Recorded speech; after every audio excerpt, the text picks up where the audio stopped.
আসসালামু আলাইকুম। গাছের সাগর কলা পানি হলুদ দিয়ে ভালোভাবে ধুয়ে নিচ্ছি।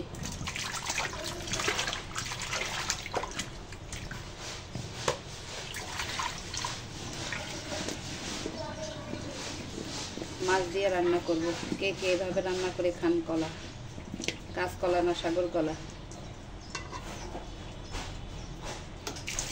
সিদ্ধ করে কষ ফেলে দিলাম না, আয়রন মনে হলো যে সিদ্ধ করে কষ ফেলে দেওয়া মানে সমস্ত আয়রনটুকু ফেলে দেওয়া, তাই ফেললাম না।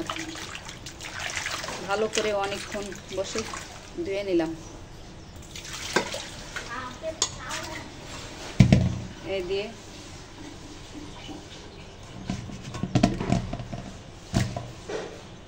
ট্যাংরা মাছ দিয়ে রান্না করবো ইনশাআল্লাহ।